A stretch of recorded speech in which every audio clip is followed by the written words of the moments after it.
All right. What's up? What's good? What's going on? Welcome back to the War Zone once again. Here we are with UFC Fight Night.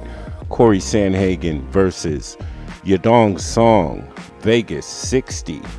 So what we're going to do, man, we're going to do some predictions, breakdowns, and give some parlays, man, for this card. And we're going to start with the early prelims and work our way all the way up to the main card. So, let's get into it.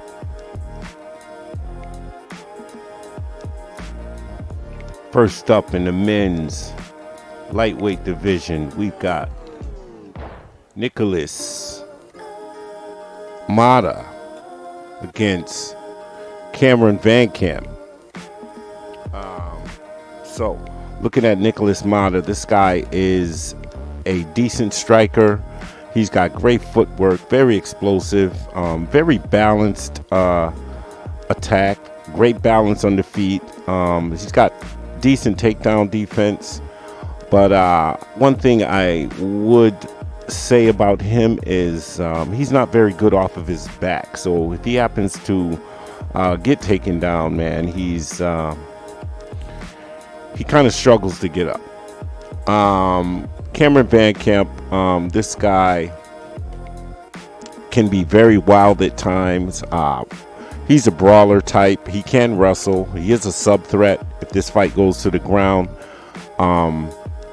And I think in this matchup, man, he is a live dog to look at in this matchup. So, I mean, the pick is Nick Motta, but this fight could go either way.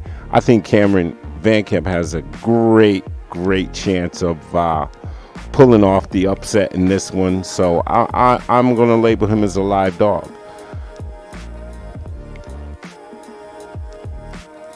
Next up in the men's bantamweight division, we've got Tony Gravely against Javid Basharat. All right, Tony Gravely, man, one of my favorite guys. Up and coming guys, man. Great footwork. Excellent wrestler and grappler. This guy's high level grappling. You can look at his takedown average at 6.65. However, he's gotten away from his wrestling. And guy loves to stand and strike. He's got great movement, great footwork, but he does tend to slow down as the fight goes on, which I think will be a problem for him. I love his in and out movement and his volume. However, Javid Basharat, this guy can grapple. He's got great kicks. He's a problem. He's a sub threat, and his cardio is through the roof. I think Javid wins this fight, man, and I'm going to go as far as to say that he is a safe parlay pick. I believe. I just think he can get it done. I don't think Tony's grappling is going to be enough. And if he does, it's going to slow him down. If he grapples early, it's going to slow him down significantly. And I think Basharat can take advantage, man, with his height and his reach and his striking.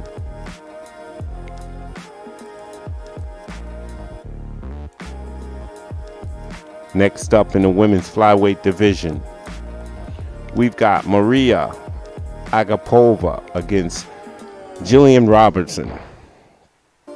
Mariya Agapova, pressure fighter. She throws a lot of volume, can be reckless at times. She does have power and combinations. I just think she has to pace herself to be successful in this fight.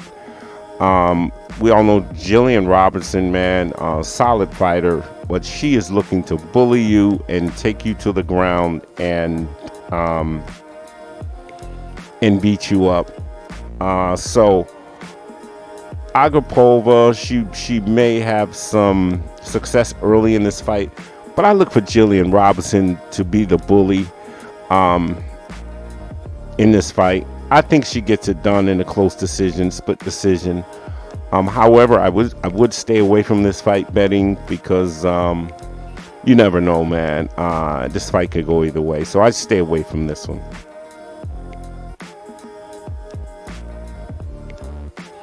Next up in the men's lightweight division, we've got Trey Ogden against Zellhuber. Trey Ogden, this guy, he can grapple, he's got power, he's got takedowns, very athletic, but he does tend to slow down as the fight goes on.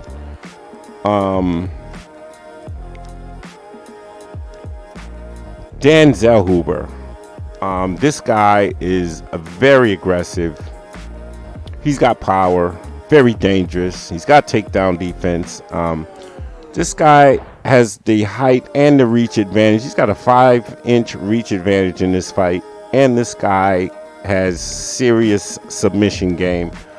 I'm gonna call Zellhuber a lock in this one, and he's another parlay piece that I think is solid.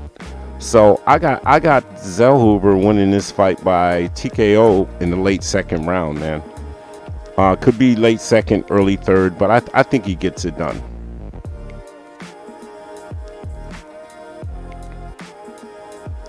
Next up in the women's strawweight division, we've got Denise Gomes against Loma Lookboonmee. Denise Gomes, a volume striker, decent takedown defense. She can grapple, but she's more of a brawler who likes to push the pace and press forward. Loma Lookboonmee is more of a Muay Thai fighter.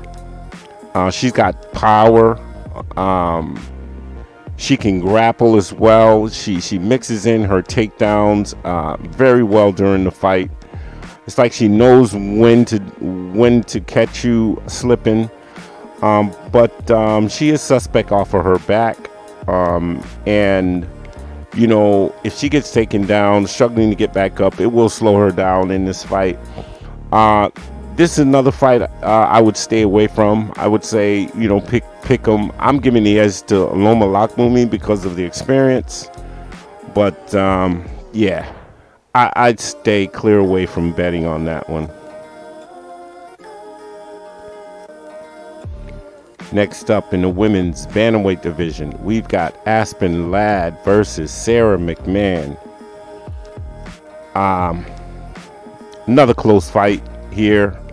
Before I even get started, I stay away from this fight as well. Aspen Ladd, very slow, robotic style. Man, I just decent grappling. She just hasn't been the same, man. After a long layoff, man.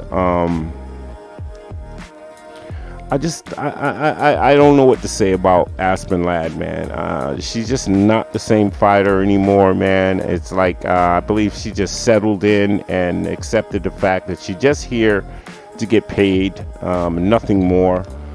So we can't expect anything more out of her. Sara McMann is Olympic wrestler, silver medalist, very strong. Suspect striking, though, not very well. But she's going to be looking to wrestle in this one, man. And she's fought the better opposition, man. She lost to some really, really top level fighters. So I'm gonna go with. I think Sara McMann's a live dog in this one, man. I think she can get it done because, like I said, Aspen Ladd's striking has just been very robotic lately. I think McMann can take her down. I think McMann can get the edge in this one. So, for me, Sara McMann as an underdog in this one.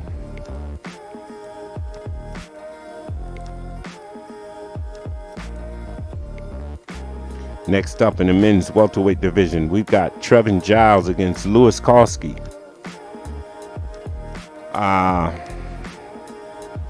It's another one we might want to stay away from, but I'm giving the edge to Trevin Giles in this one. This guy, He's an athlete, very athletic. He can grapple. He's got educated hands. He's got takedown defense, and I love his jab and his in and out style of fighting. Now, Louis Cosce is this guy has power. He's looking to bully his opponents and brawl, but he does slow down significantly as the fight goes on. I think that might get him in trouble in this fight. Going into the late second round, early third, into the third round. But this guy just loves to press forward, and he doesn't have the cardio to really do that. I'm going to take Trevin Giles in this one, man. I'm going to stay away from it, but I think Trevin Giles gets it done in this, man.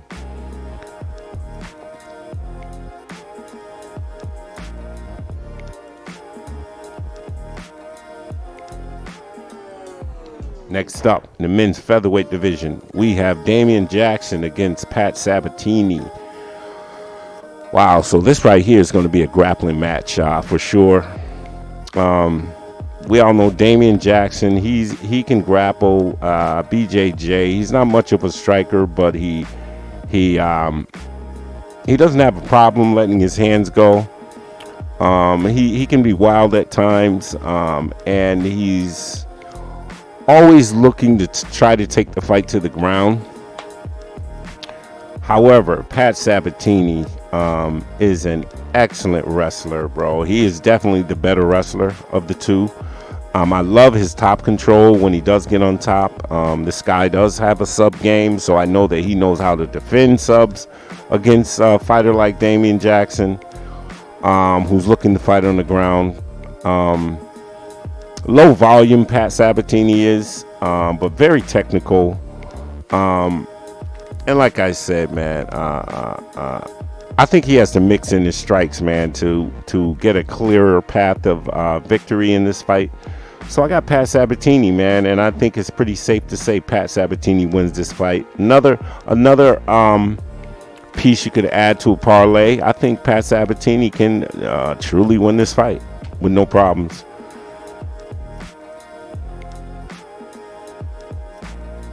Next up, in the men's middleweight division, we've got Anthony Hernandez against Marc-Andre Barriault. All right, Anthony Hernandez. This guy's a beast, man. He's a problem. This guy can grapple. His cardio's through the roof. He's got BJJ, takedowns, great ground control when he's down, and I think that ground control is very key in this. Just is going to be key in this fight. But he's fighting a very tough fighter in Marc-Andre Barriault. Solid kickboxing, takedown defense. Loves to put pressure on his opponents and tries to break his opponents. Throws a lot of volume. But I just think Anthony Hernandez is going to be just a little bit too much for him. I think his grappling is going to be the better grappling, and I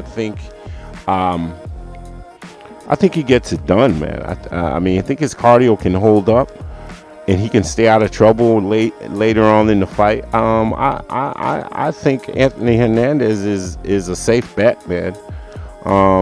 So I would take Anthony Hernandez, not necessarily in the parlay piece. I mean, but definitely a safe bet.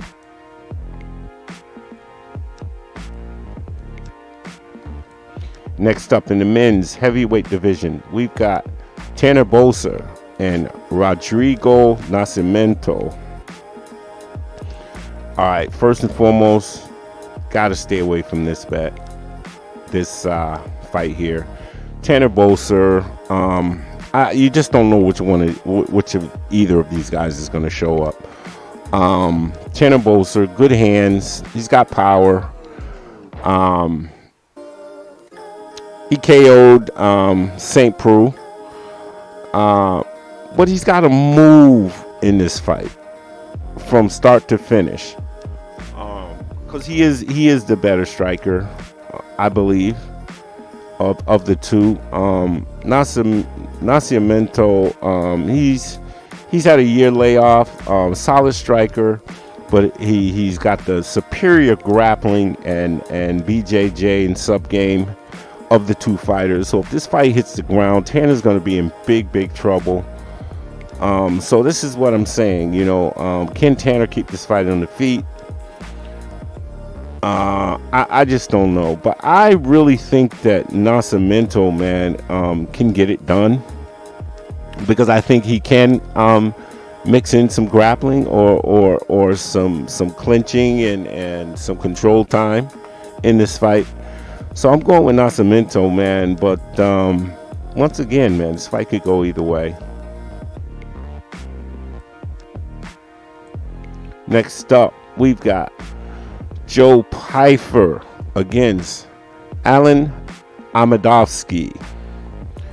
So Joe Pyfer, just right off the bat, man, I want to throw him in on a parlay as well. Joe Pyfer, man, big power, loves to pressure his opponents, good takedowns. BJJ is out of this world. Wrestling, his wrestling, it's going to be the key in this fight, man. He's making a quick turnaround. He fought a few weeks ago. Alan Amadovsky's been on a 3-year layoff. Lost his first 3 UFC fights. He's more of a KO or bust type of fighter, man. Suspect grappling, but he does have big power. So Joe Pyfer is going to have to really be careful in this fight. But I think Joe Pyfer is a lot, and I think he is definitely a piece of my parlay. So Pyfer for sure, man. Pyfer for sure is definitely a lock.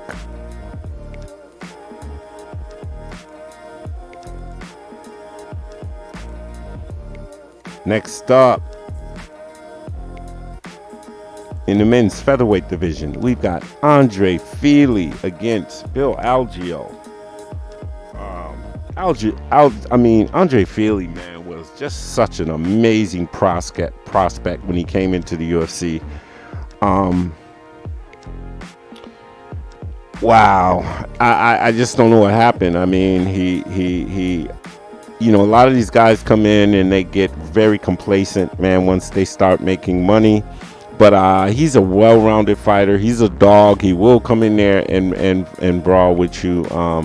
But I thought he was thrown to the wolves early in his career. He faced a lot of high-level opponents. Max Holloway. You can just tell, man, he wasn't set up to succeed. He is a good wrestler, and he's very unpredictable in his fights. Bill Algeo, though, he's the underdog here, man, and I think he's a live dog, man. I would seriously, I got to go with Bill Algeo in this one, because Bill Algeo, karate style, very technical, dirty boxing, BJJ. His cardio is through the roof. He's got a chin, which I can't say too much for Andre Fili, and he loves to press forward and pressure his opponents, man. I think Bill Algeo is a lock for me as a live dog in this lineup. So I got Bill Algeo, man. I think he pulls it out.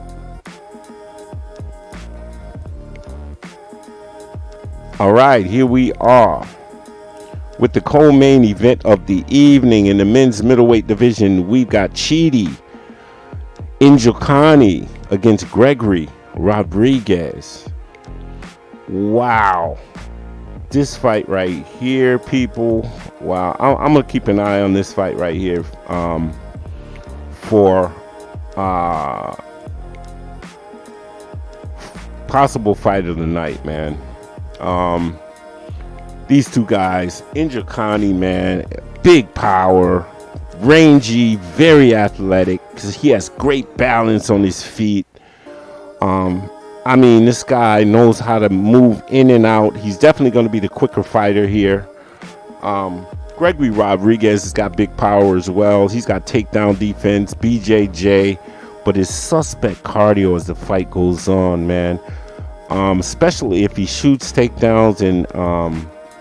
Injikani can stuff a few takedowns, man. But Gregory Rodriguez is just a much slower fighter than Chidi. I'm gonna go with Chidi in this one, man. I just love his IQ in the ring, and I think he gets a stoppage in the 3rd round. So I'm going with Chidi Injikani. You know, it's a little bit. I mean, I think he KOs him, but I don't have enough confidence to bet on this fight, man, because you just don't know in this one, man. I don't know if it's a clear win, but I am saying by KO. I hope you understand what I'm saying here. But Injikani, man, KO 3rd round. Here we are with the main event of the evening. Cory Sandhagen against Yadong. Wow. I think we might have an upset alert here, but I'm still rolling with my boy, man. I gotta roll with Cory Sandhagen in this, man. Just more experienced. Just the IQ in the ring, man. This guy, he's a very technical striker, and he's got power. He's got knees, BJJ, spinning attacks, footwork, pace, combos, cardio. This is a 5-round fight, people, and Cory Sandhagen is a machine. We all know this, and we've all seen it. Yadong, technical striker. He's younger fighter too. He's got big power, so he can end this fight at any minute, man. Very athletic, but he is very hittable. So if Cory can stay away from the power of Yadong, I don't see Yadong out striking Cory Sandhagen. So I got Cory Sandhagen by decision in that one. So yeah, let me go over real quick, man. So my parlay is going to be my 3 parlay picks of the night will be Daniel, Zellhuber, Javid, Basharat, and Joseph Pfeiffer. So we've got, once again, I repeat, Zellhuber, Pfeiffer, and Basharat. Those are my parlay. That's my parlay picks for this card. Yo, I appreciate you all tuning in. Please subscribe to the channel if you haven't. Hit the bell icon for notifications. Peace and blessings to all. And with that, I'm out.